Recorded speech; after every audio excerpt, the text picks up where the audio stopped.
Amrit, I'll ask you to stay with us. We've got Professor Swarn Singh, expert on foreign affairs from JNU, joining us this afternoon. Professor Singh, when one looks at the Quad taking place in Hiroshima now, what could be the focus areas, now going to be, now that it's taking place, on the sidelines of the G7 summit? United States very clearly is an overbearing, shall we say, leader of both the G7 and the quadrilateral security framework. And United States being in a situation of uncertainty does leave that impact on rest of the grouping very clearly. And particularly the G7, which is an economic grouping, is seeing its own leader facing certain amount of challenge at domestic level, of course, but of its creditworthiness, of its political crisis at home, leading to President Biden cancelling his visits to Papua New Guinea and Australia. Now, these are very symbolic because nations like Papua New Guinea would have taken 6 months to a year to set up that kind of a meeting. They were expecting to sign 2 major security agreements, etc. As far as Quad is concerned, again, Quad is also led by United States, and the United States from the beginning, particularly during Donald Trump administration, wanted to turn Quad into what critics in China were saying Asian NATO. And India gets that pressure over a period of time. And I heard you and Mark discussing before this how gradually, imperceptibly, Quad is inching towards greater military sort of focus. India had agreed to work on non-traditional security areas like climate change, pandemic, and other issues.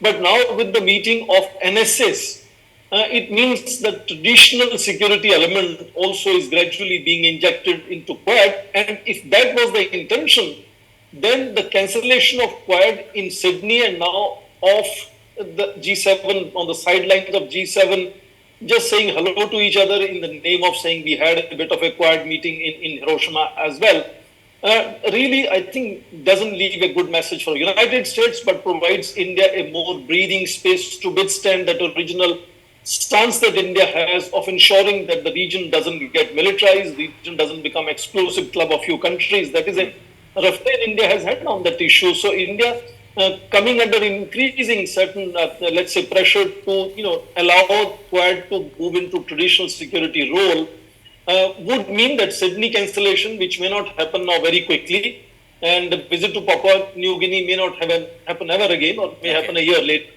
So in that sense, I think it's a breathing space for India to push its own strategy in Quad, and of course take on G7, to focus on geoeconomic issues rather than political issues of Quad, of Ukraine war and other things.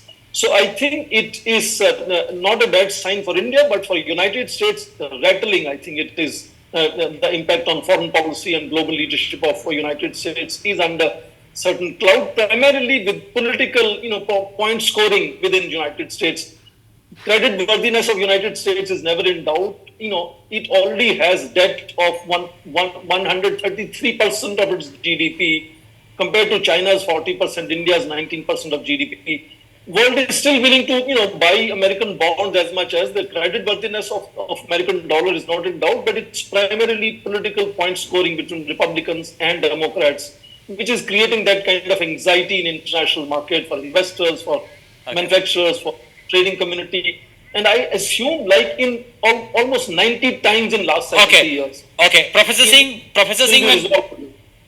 when one takes a look at the G7 summit that takes place, is the focus going to be on the Ukraine war and what exactly, and the support that the G7 countries have been doing? Is that going to be the primary focus, or is the G7 going to focus on getting its house in order, especially if you take out America as well as Canada from the G7?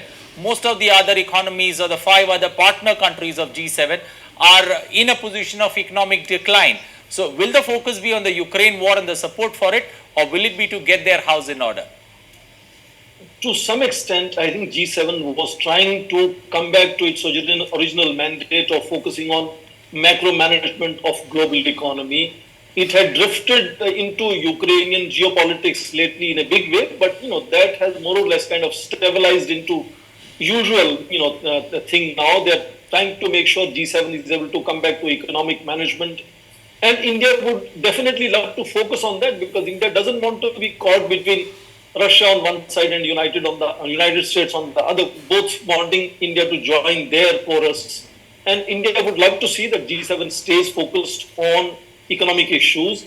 And the fact that this whole debt default is almost looming large now. It's barely few days, less than a week now, that they need to resolve it. And I think they're saying by 1st of June they will have to start thinking of how to not pay salaries of people, and they might default on the debt repayment, interest, etc.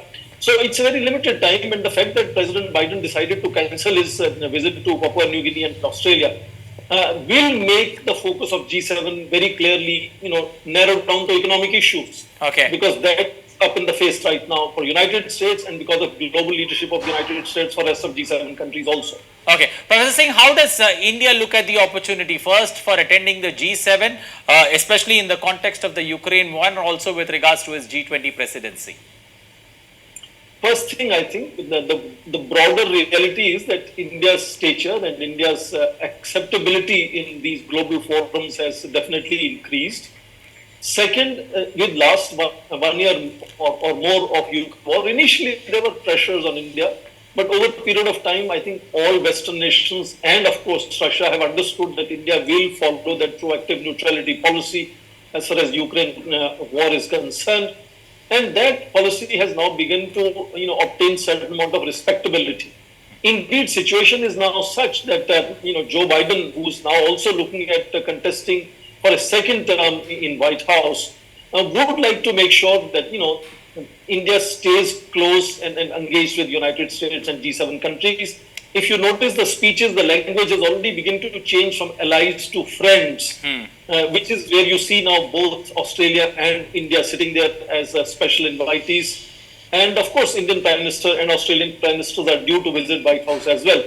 So I think in that sense, India being increasingly an attractive, sort of partner nation is being underlined, and we will see more of it visible in G7 meeting in Hiroshima as well now.